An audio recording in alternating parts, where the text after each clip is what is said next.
Thomas Edison teve a ideia de uma boneca falante já em 1877, no mesmo ano em que inventou o fonógrafo. No entanto, levaria mais de uma década para que essa visão se concretizasse. O projeto ganhou força quando William W. Jackson e seu parceiro Lowell Briggs fundaram a Edison Phonograph Toy Manufacturing Company em 1887, com Edison concordando em emprestar seu nome ao produto em troca de royalties e participação acionária. Antes da produção começar, Edison assumiu o controle total da empresa. As bonecas de Edison representavam uma maravilha tecnológica para a época. Os componentes principais eram cabeça de porcelana bisque, importada da Alemanha, corpo de metal perfurado com orifícios no peito, membros articulados de madeira e composição, peruca de cabelo mohair que é fabricado com pelos de cabra. As medidas do fonógrafo eram 7 polegadas de altura, com um cilindro de cera de 3 polegadas de diâmetro e 5/8 de polegada de largura. O pequeno cone do fonógrafo apontava para cima em direção aos orifícios perfurados no peito de metal da boneca, de onde o som era emitido. Para o sistema de gravação, inicialmente, Edison testou cilindros de anel de estanho, mas posteriormente adotou cilindros de cera, uma tecnologia desenvolvida em parte por Alexander Graham Bell. Até 18 jovens mulheres trabalhavam em cubículos de fábrica, recitando em voz alta para as máquinas, produzindo uma gravação separada e única para cada boneca. Havia 12 títulos de canções de ninar disponíveis. A boneca não possuía motor a corda. A criança precisava girar uma manivela manualmente a uma velocidade constante, para que a boneca recitasse a cantiga de ninar pré-gravada de 6 segundos. Os cilindros não eram intercambiáveis, e não havia indicação de que cilindros de substituição pudessem ser adquiridos quando os originais se desgastassem. As bonecas foram lançadas em 7 de abril de 1890 no Lenox Lyceum, em Nova York. Mas o produto foi um desastre comercial que durou apenas algumas semanas. Alguns aspectos levaram ao fracasso comercial, como o preço elevado da versão simples. Custava $10 e a versão com vestido completo custava entre $20 e $25. Na época, $10 equivalia a aproximadamente 2 semanas de salário para uma pessoa média. Hoje, isso seria equivalente a cerca de $250 a $600. Continha uma fragilidade extrema, as reclamações retornavam rapidamente. A manivela era facilmente perdida. A agulha se deslocava facilmente de seu suporte. O cilindro de cera era propenso a quebras, e a fidelidade do som era ruim. O mecanismo não era acessível para reparos. O peso era excessivo, com 4 libras.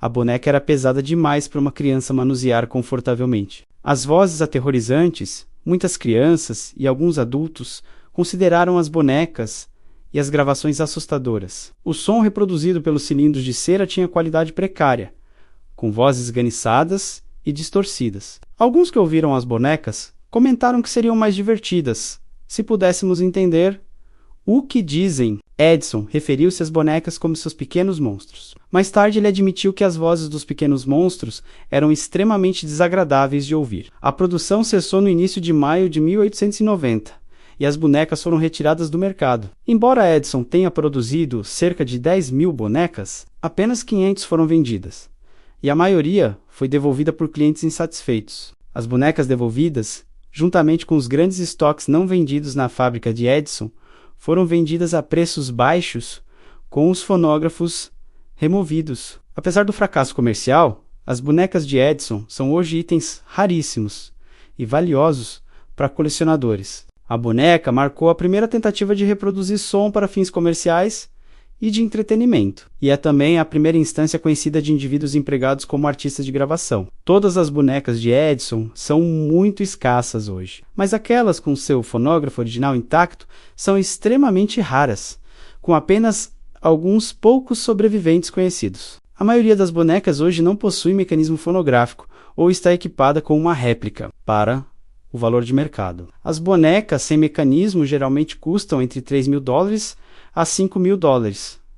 Bonecas com componentes principalmente originais, exceto a peruca. Roupas e mecanismo foram oferecidas por preços de até $10.000. Fonógrafos originais são extremamente raros. O último visto em venda pública foi vendido por $14.500.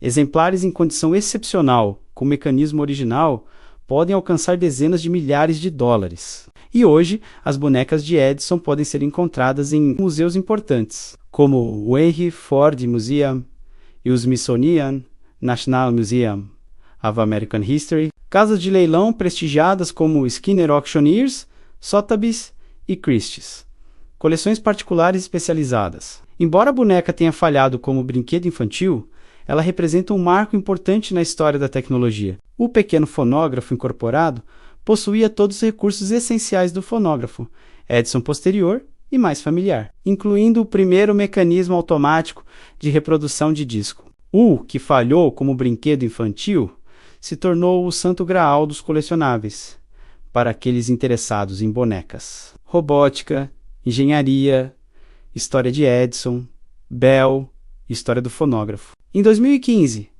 o Lawrence Berkeley National Laboratory, em colaboração com a Biblioteca do Congresso, desenvolveu um sistema de escaneamento óptico tridimensional, chamado IRINE 3D, que permitiu recuperar e digitalizar as gravações dos raros cilindros de cera sobreviventes, preservando essas vozes fantasmagóricas de mais de 130 anos para a posteridade. Se você achou interessante conhecer a fascinante história das bonecas falantes de Thomas Edison, não deixe de se inscrever, compartilhar, comente qualquer coisa e deixar aquele like. Obrigado, pessoal!